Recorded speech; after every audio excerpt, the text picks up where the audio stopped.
Hi, this is Dan Bell, and welcome to Cutting Room Floor, where I post unused clips that didn't make it into the final cut of my finished videos, and I post them with some commentary for you guys to enjoy.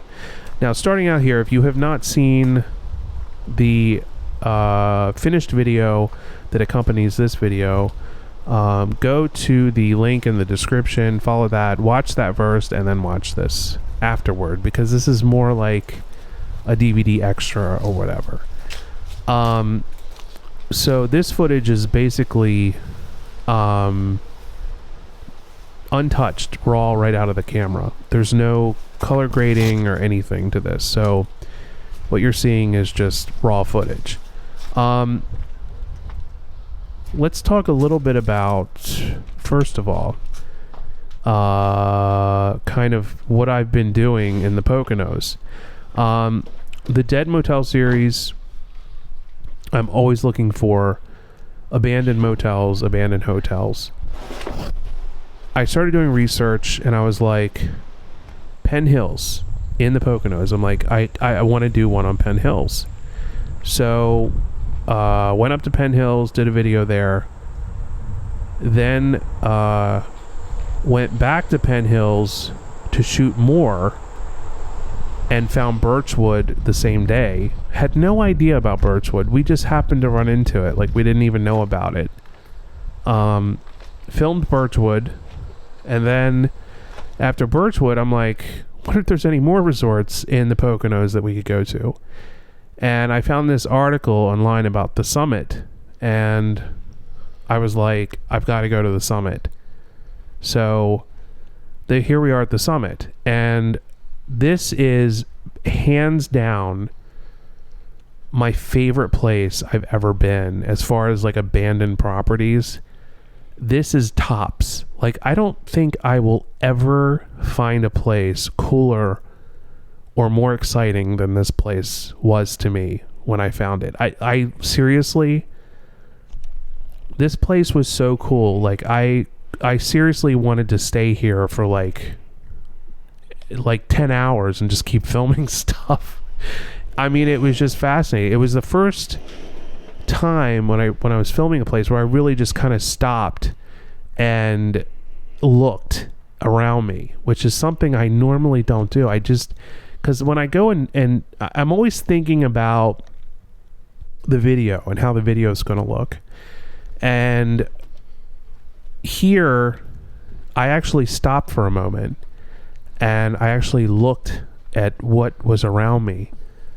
And I was like, this is incredible. Like, when do you go to anywhere that's abandoned that isn't completely destroyed? Like, well, let me hold that thought for a minute. When I saw this thing, this headless woman sitting in that chair, I almost ran out of there. I literally was like ready to run through a wall. That scared the hell out of me. There's like a headless woman sitting in the audience. But anyway, back to what I was saying. This was one of those places I went in and I was just like completely blown away.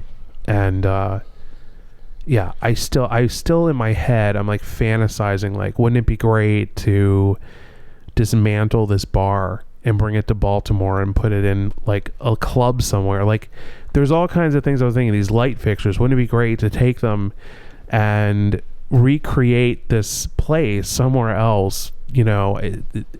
All of these thoughts go through my head. Can you imagine all the great nights that they had in this place?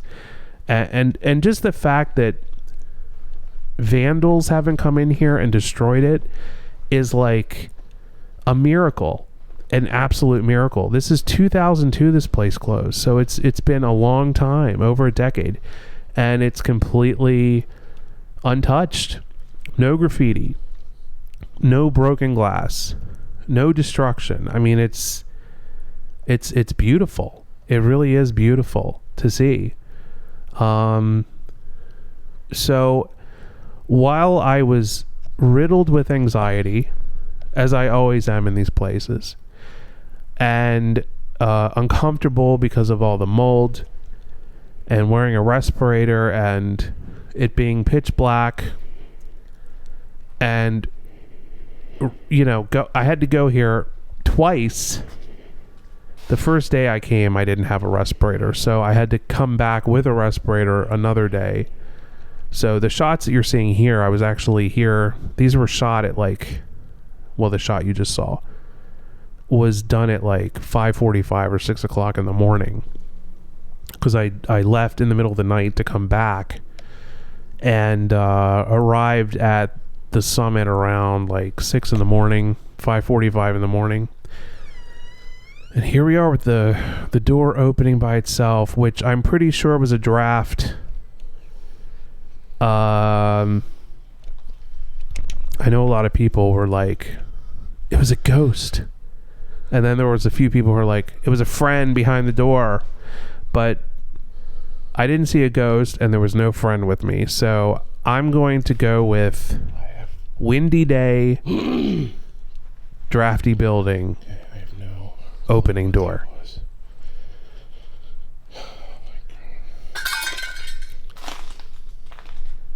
Anyway, so I'm in here. the editing process for this video was quite complex. It's always me. Took me a little bit longer than usual.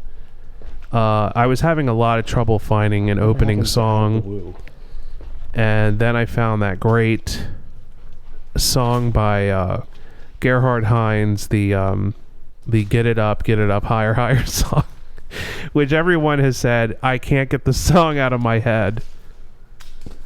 And it's true. It'll stick with you for days. It's get it up, higher, higher. But I thought it was an appropriate song, and I love that song. And it's off the album for this film called Joy of Flying. And I used a lot of the music also in the Penn Hills video. I just felt that it was very appropriate. It's really bad 70s European disco music. You can't get any better than that for these kinds of places. Because I think these places really, these kind of resorts kind of tried to emulate a European kind of feel to them.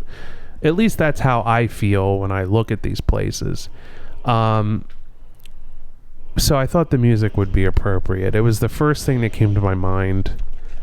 And boy, do I have a lot of songs in my head. I mean, I'm constantly with the most obscure, weird songs that you could think of. They're all stored in my brain. So sometimes it just hits me and that's the great thing about YouTube and having it on your phone. You can basically find any song on YouTube. Any song that you can think of, you'll be able to find it. And so sometimes I'll leave a place after I filmed it, and I think, what song would be good? And then a song will hit me, and I will put it on, and I'll listen to the song over and over and over again until it hits me about how I'm going to use it in the video. A lot of people have said, the songs that I pick are so perfect and everything like that. And that's a really big compliment for me, because music to me for these videos is so important. And they really set the mood for the video. And I am obsessed with that and finding the perfect music for these videos. And of course I'm going to strike out some weeks, and other weeks I will, I'll do very well. But, I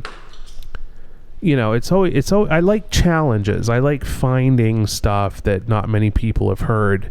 And it's so great to hear people going to buy Gerhard Hines music, which, they're buying the song because they heard it in my video. That to me is it's just great. I love that. I really do. Here's more collapsed ceilings. As I said, very drafty. So another, what I can talk about now?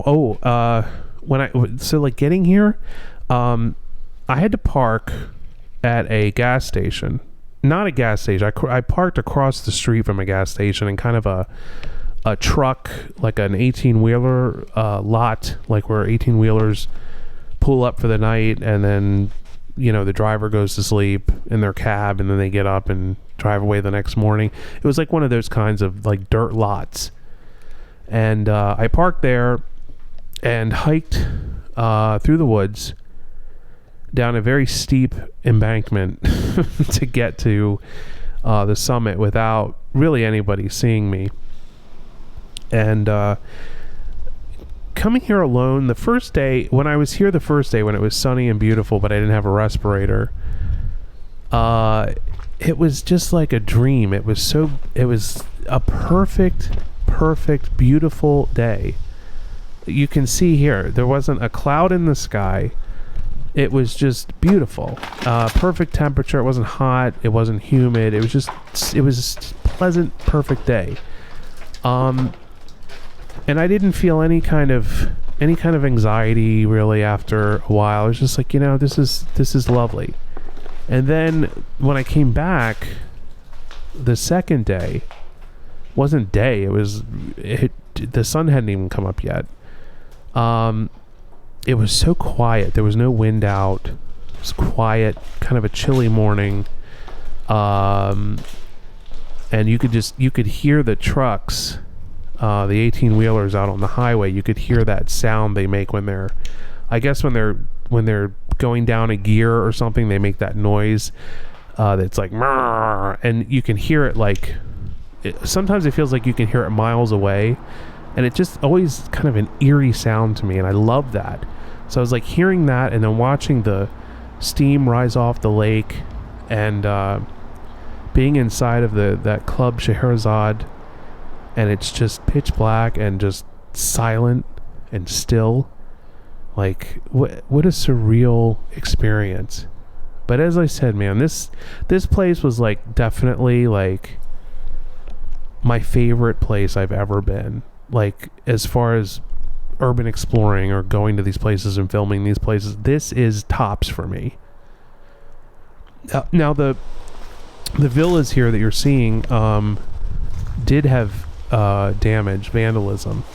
Looks like the vandals went in and ripped copper out, because probably, you know, these are quite easy to get to. You just kick the door in, go in, steal the copper, throw it in your truck, and keep driving, which is what they did. So it's unfortunate, because I really would have liked to have seen some of these rooms intact. But unfortunately, they were just pretty much all of them were destroyed or so decayed that, you know, they weren't even pleasant to go into. I do like that the heart-shaped sinks. It was a double sink with two heart-shaped sinks. Like, I love that, but they were all overturned. But if you want to see the brochure from this place, you can see a picture of those sinks. I have scans of the brochure uploaded to my Facebook page, so just head over there. There's a link in the description. You can go check out the brochure, which is actually quite cool to see. The brochure is crazy. I mean, it almost looks like a joke because it's so over the top, but I love it. I just love all this stuff.